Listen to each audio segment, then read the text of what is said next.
Look, I can already hear you saying, God, not another Retina IIa. Here's one. Nice pretty camera. It's got an interesting problem. It's got multiple interesting problems. One of them is that you wind the film advance and the shutter blades open and close. I'll show you that. Let's remove that lens. This has got the Rodenstock helicoid lens.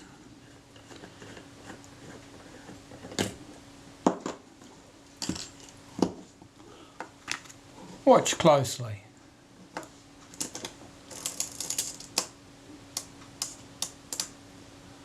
That could be a problem, couldn't it? So the shutter's certainly got its issues. The focus is very, very stiff. Nasty dry feel to that. Cosmetically, it's quite a pretty camera. I'll have a peer out the window.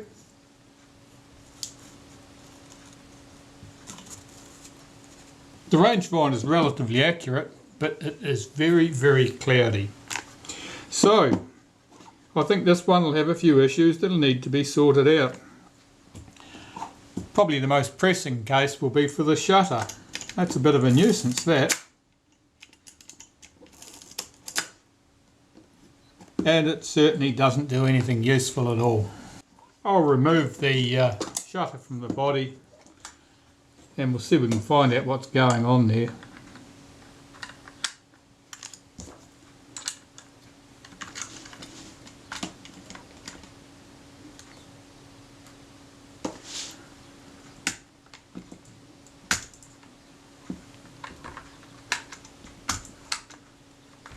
And that does not want to come loose, so I'm going to have to find the other tools.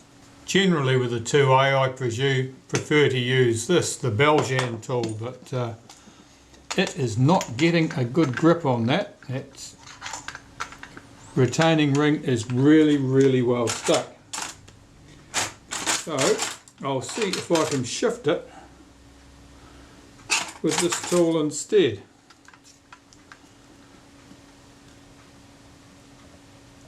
It's reluctant. It's going to take some brute force, I can tell. Right, well that is an exceptionally unenthusiastic about moving.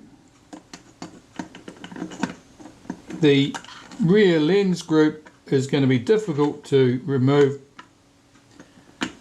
by itself because of the way it's only got knurled edges on it and I can't engage at all. So I'm going to try again.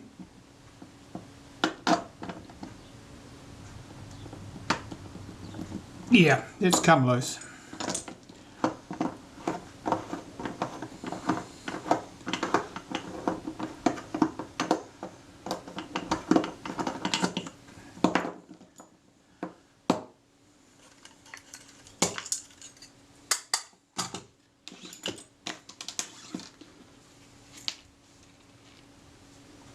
Oh, the rear lens group is really well stuck on there anyway. There was no danger I was going to get that out from the back of the camera. I better find the spanner.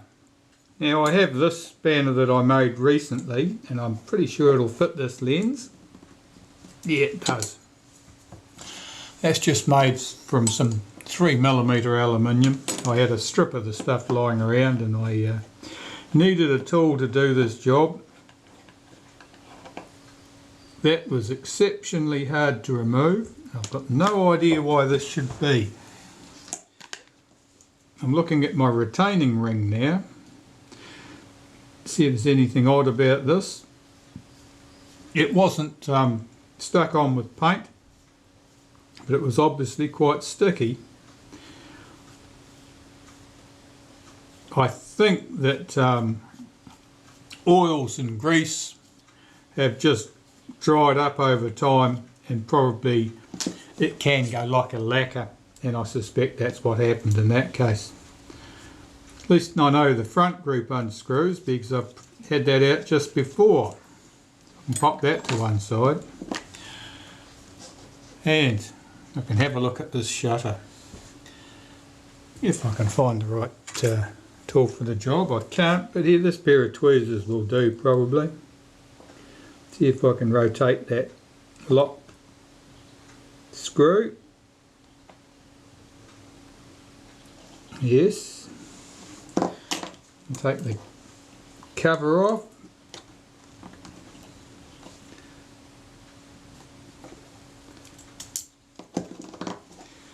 And what have we got here?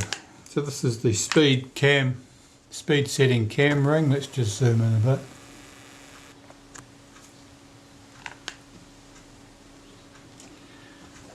I'm looking to see if there's anything obvious here.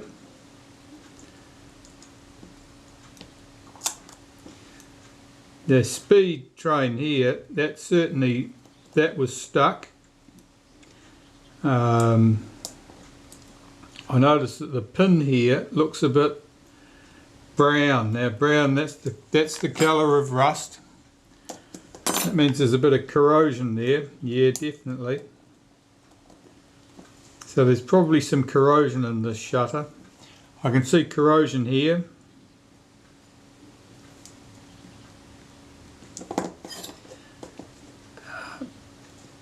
Let's unhook this.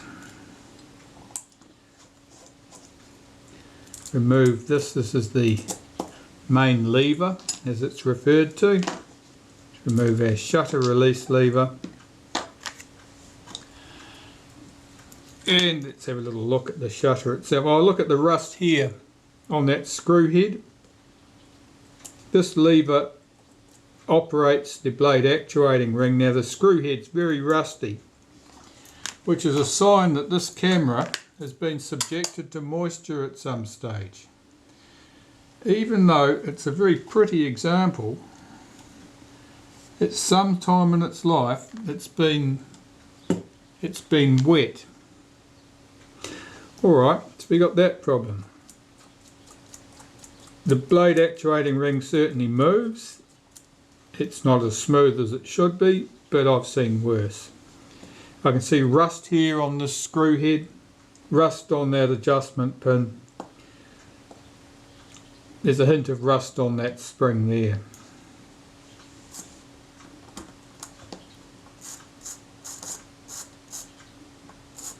I've seen more reluctant retard gear trains, but that's not moving particularly smoothly either. So, I think I'll be stripping this. Now interestingly, the blades don't show any great problem with corrosion. So that's a bit unusual. Have a shutter with obvious corrosion in a couple of points and absolutely none in others. I'll remove the outer case, remove that screw, and this screw.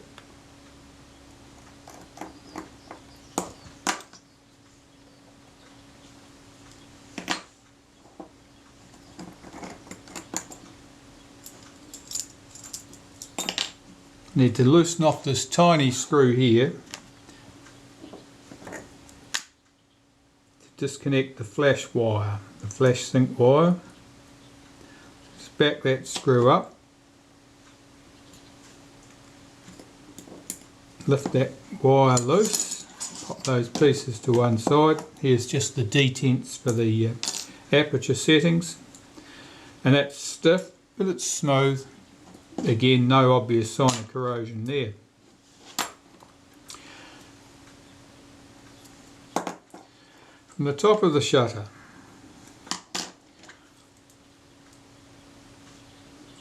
I'll start by removing the B lever.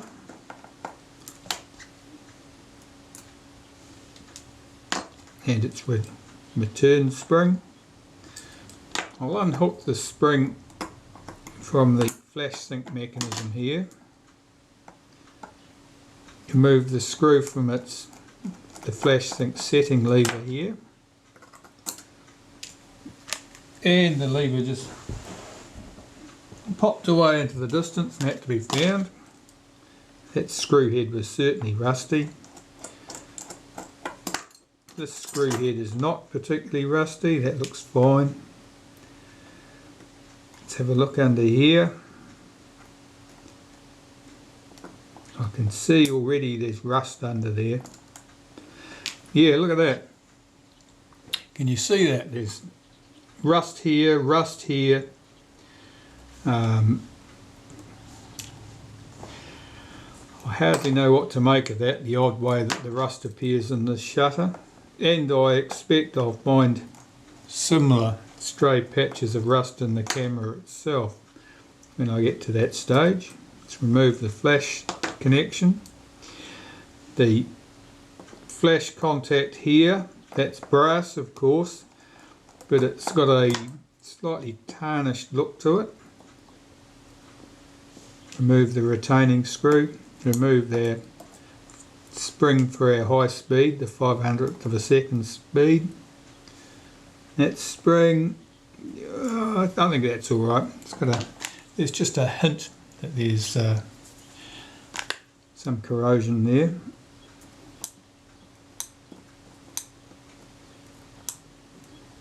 And this little lever, if I can encourage it out, is reluctant to lift out. Now that plays a big role in latching the shutter in the cocked position, which of course was not happening.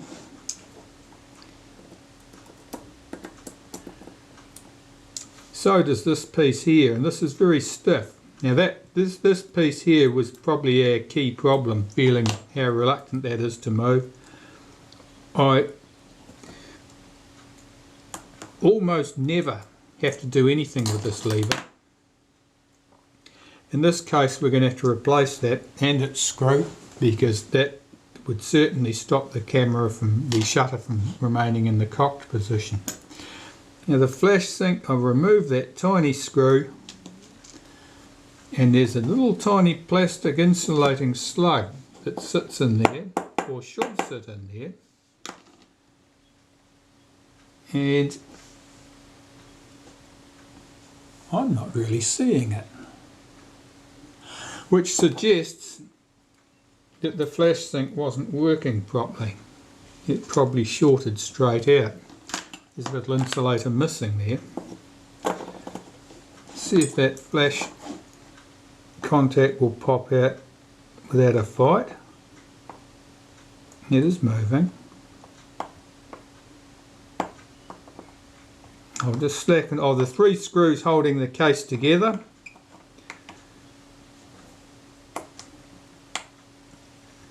are rusty. Let's get a better screwdriver in here. That screw head's rusty.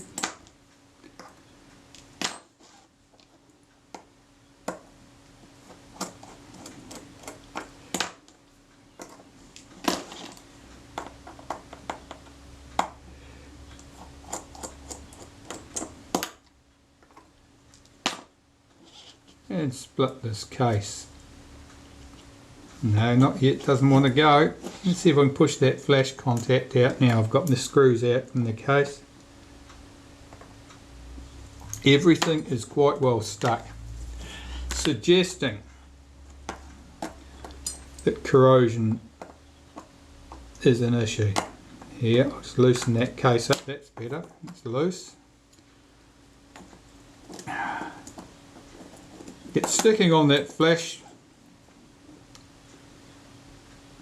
post, which is plastic, and of course that's not prone to corrosion itself. Now my shutter blades are falling out now because I've disturbed everything. I'd rather get the shutter blades out where they will not be further damaged.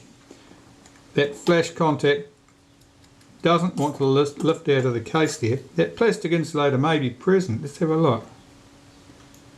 That would certainly block that if that's the case.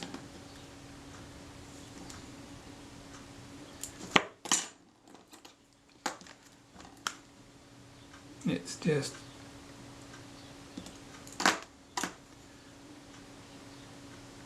pop that in if it's there.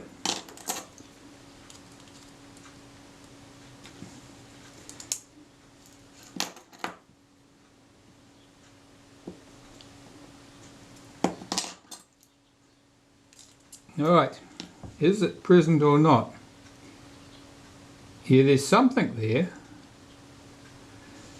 It's either the original insulating slug or it's something that's been put in to replace it, but it's certainly present. Right, get this case apart.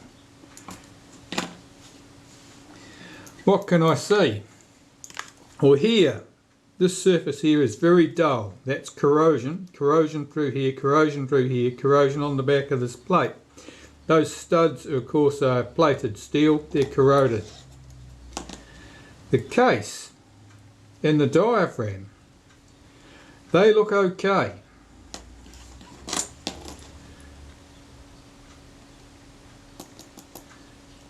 I wouldn't typically use these components again if I had a choice, and I do have a choice. I've got parts lying around from old shutters and so forth that I can use. Let's go back here. This is the speed setting ring from the outside of the shutter, and that's got some very odd patches on it, which may be surface corrosion, or it may be just dirt and grease. I don't really know at this stage. Well, yeah, that mechanism plate, that's a little bit suspect. You can see corrosion there, corrosion here definitely. Let's unhook that.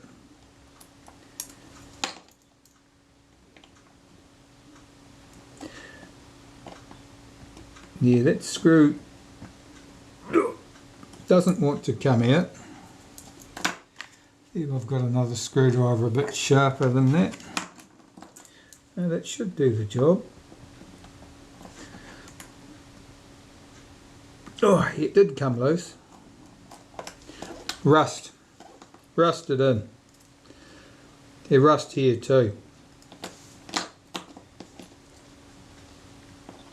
I'll remove the 4 screws that hold the retainer plate in place. That screw was loose.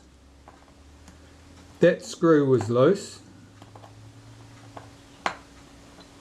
That screw was quite loose. And that one was definitely loose. That's most unusual. Usually those screws are held in with a little bit of touch of lock. I don't know if it's Loctite, but it's something of a similar nature. And they are, but they all came loose very easily. So perhaps someone's had them out previously and just not tightened them up. That retard gear train is not returning all the way. It's certainly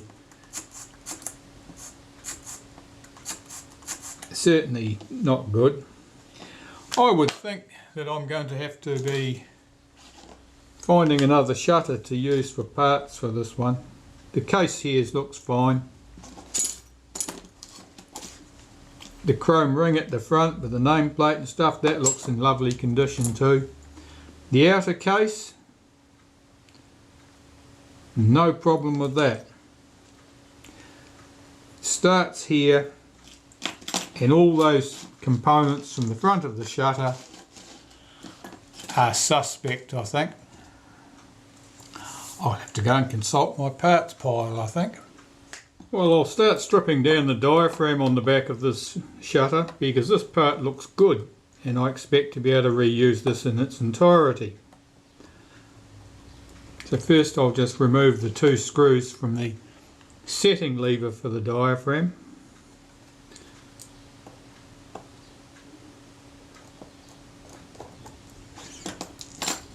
Tip those out. Remove the setting lever. Pop that to one side, and here I've got the shutter case with just the retainer plate, the blades and the moving plate that swings the blades inwards or outwards sitting in place. Just tip that lot out. Have a look at the case. It looks good. There's a little patch of surface corrosion at that point. Perhaps a little bit there. But to be honest, none of that is serious and I wouldn't normally even bother to take note of that. A little bit of corrosion on the outside case here. Well, this is So I would say that the shutter had definitely been splashed at some stage. Perhaps the camera was caught out in the rain. Here's our moving plate. That looks fine. A little bit dirty.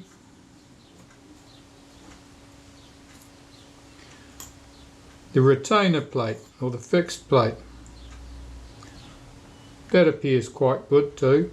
And it's quite normal for these to be quite marked, so that's not at all unusual, but it's by no means badly marked, and I'm quite used to seeing these with fingerprints etched into them quite deeply. That's nothing like that. That looks fine.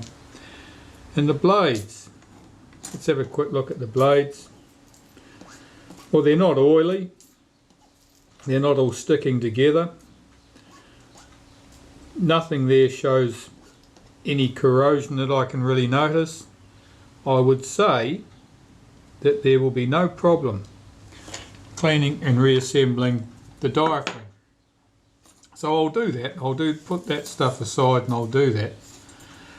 I'm just revisiting our mechanism plate here.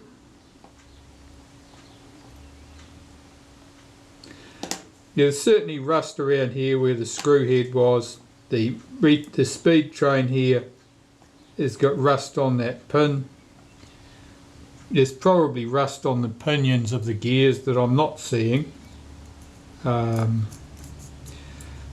I'm just going to replace all of that. I'll just find one for my parts that looks a bit happier, and I'll do that instead. First I'll just clean this up. I'll clean up all of these diaphragm components and then put them back together. Well, with no apparent problem with those diaphragm components, I'll reassemble this. The plate here goes on, there's 5 dimples on one side, that goes downwards. The plain side goes up. The blades all have to go back in this. They're just assembled in an anti-clockwise direction. Now the blades are not symmetrical. The pivots on the ends of the blades are closest to the outside edge of the blade at one end and close to the centre line of the blade at the other. Now the pivots closer to the centre line of the blade are the ones that go into the fixed plate here.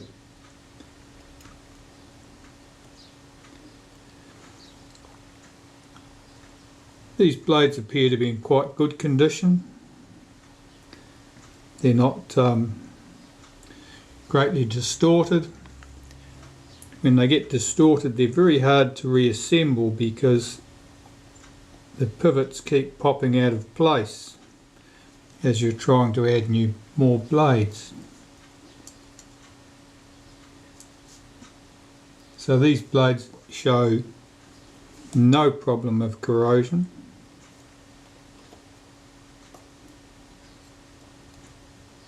Of course, here I've got to pull back the first blades to expose the holes in the plate to put the last few blades. This is the challenging part of assembling diaphragms, because of course it's easy to disturb the blades you already have in position.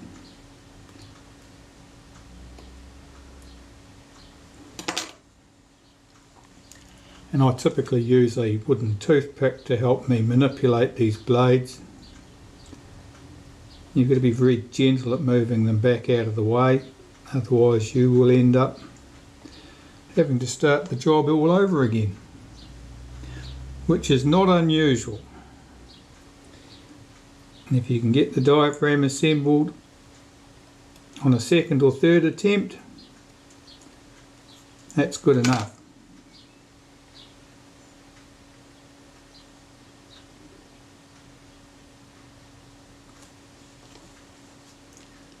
This is the last of the blades.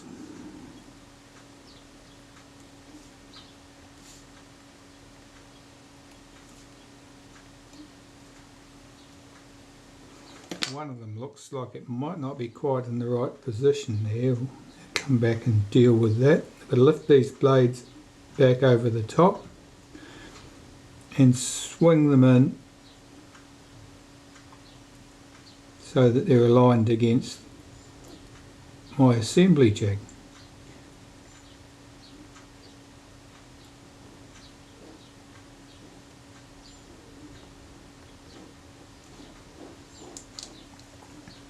Now the moving plate goes on. It goes on in one position, and I happen to know from experience that it goes in here.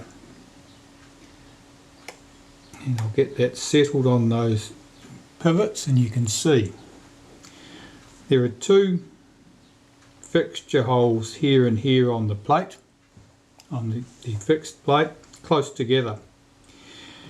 Now this tab here, which connects to our setting lever, goes over here, close to that position, so that all of these pivots are in their place, and that's ready to have the case lowered over the top. And the case only goes on in one position, and there are three fixing screws, 1, 2, 3. The two close together go to those 2 points there and there. So if I lay that on the top, give it a little wriggle to settle it, flip it over holding my jig together, lift the outer part of my jig off and put it underneath, I can line up the holes, the screw holes that hold the fixed plate in position, and get one of them started.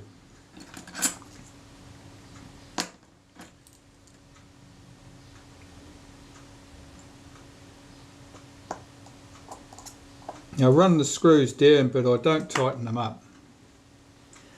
I don't tighten them up until I've got them all in position and I'm happy that the blades are seated correctly. Because if the pivots have come out of their respective holes or slots and you tighten that plate down, you could damage a blade.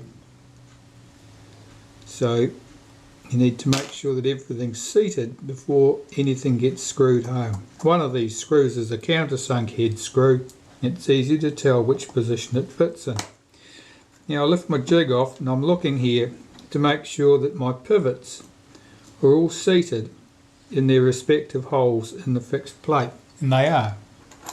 So I'll flip that over and I'll move my moving plate to make sure that all the blades are correctly seated in their slots, and they are. So that's all good, and I can tighten the 3 screws up that hold my plate in position. And I'll check that that moves freely, and it does.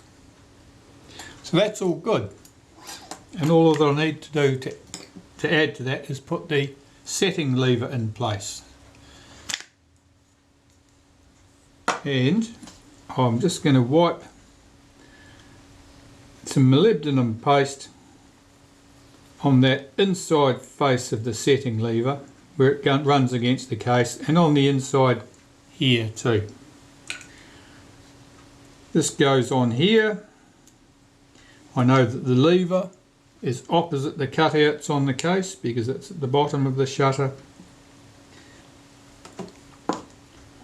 And if I support that on the edge of my dirty old wooden block, I can see the screw hole in the setting lever there, and I can get that little shoulder screw through there. That's in place. And do its mate on the other side here.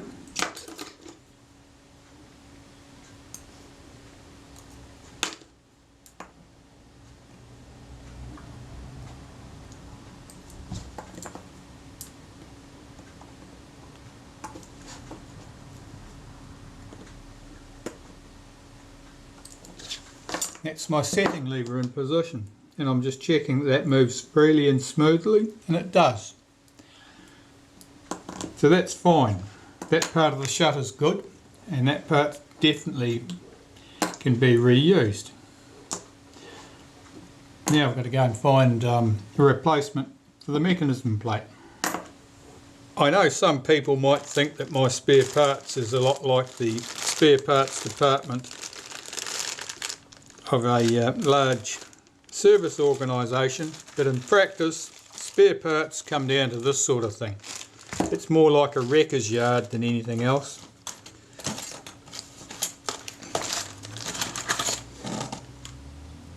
So I have to sort through this lot. There's a mechanism plate. No, that one's broken. You can tell that one's no good. And some of these, of course, from different models, and so they're no good for that purpose. That's from an earlier Compur. That one's only got 3 blades.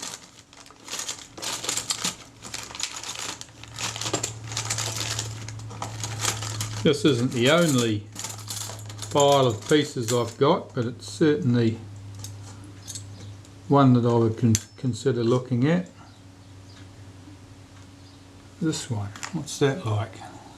Of course, it's got no retard gear train on there.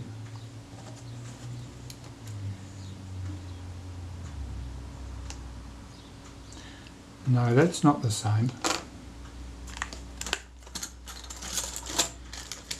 You have to be quite careful about what you choose to use, because that's an earlier one. You can end up with in a lot of grief if you pick the wrong mechanism plate and start working on it. You can put a lot of time involved into it, and at the end of the day you discover that actually something doesn't fit. Right, this is not looking hopeful. I'm going to have to sort through some other parts and see what I can find.